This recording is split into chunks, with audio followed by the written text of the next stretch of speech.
एक व्यक्ति था 28-29 साल का, विवाह भी नहीं हुआ था, तब तक उसे यमराज लेने आ जाते हैं। यमराज जी कहते हैं कि आज की लिस्ट में तुम्हारा सबसे ऊपर नाम है, चलो तुम्हारा समय पूरा हो गया है। उसने कहा अरे ऐसे कैसे चले, अभी तो मेरा विवाह भी नहीं हुआ, मैंने कुछ किया भी नहीं है, मुझे अभी बहुत कुछ करना है, सेवाएं करनी है, विवाह भी करना है। उन्होंने कहा मैं कुछ नहीं जानता, समय पूरा हो गया है, चलो। उन्होंने कुछ समय के लिए उसे रोका। उस व्यक्ति ने चाय बनाई और यमराज जी की चाय में नींद की दवा डाल दी और यमराज जी को पिला दी। यमराज जी कुछ समय के लिए सो गए। तब तक उसने अपना ऊपर नाम था काट के सबसे नीचे लिख लिया और नीचे लिख लिया ये सोच कर के 24 घंटे का समय ही सही, तब तक सबको बता देंगे कि क्या चीज कहाँ रखी है, क्या करना है, मिल लेंगे। यमराज जी जागे। उन्होंने, उस व्यक्ति ने कहा अब समय पूरा हो गया, क्या कर सकते, देख लो अपने पत्रिका में किसका नाम ऊपर है, ले चलो।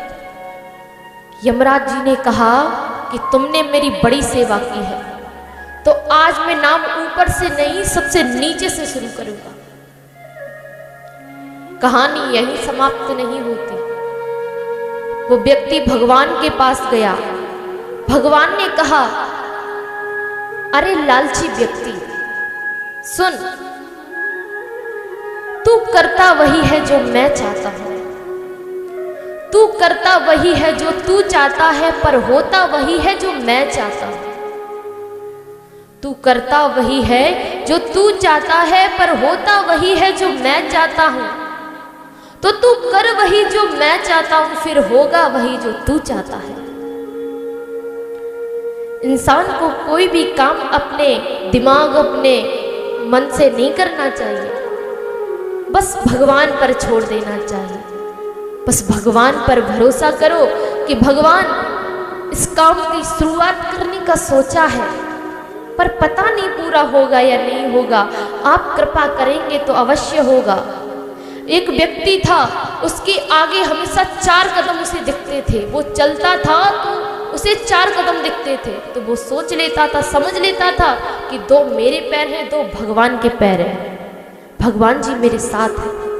लेकिन उस पर एक छोटा सा दुख आ गया, तो उसके 2 पैर गायब हो गए। उसने सोचा ये कैसे भगवान है, दुख में हमें छोड़कर चले गए। भगवान से पूछा आपने ऐसा क्यों किया? तो भगवान ने कहा अरे तू ऐसा क्यों सोचता है, ये जो तुझे 2 कदम दिख रहे हैं ना, ये 2 कदम मेरे हैं, और तुझे जो नहीं दिख रही हैं वो तेरे हैं। तुझे मैंने गोदी में उठा रखा है, तेरे ऊपर दुख है इसलिए मैंने तुझे गोदी में उठा रखा है, तुझे कुछ भी नहीं होगा। तो ये मत सोचो कि भगवान आपके दुख में साथ नहीं होते, भगवान तो आपके दुख में भी साथ होते हैं और सुख में भी साथ होते हैं। बस आप ही हैं जो भगवान को भूल जाते हैं। भगवान को किसी भी अवस्था में मनुष्य को भूलना नहीं चाहिए, सदैव उनका चिंतन करना चाहिए, सदैव उनका गुणगान करना चाहिए।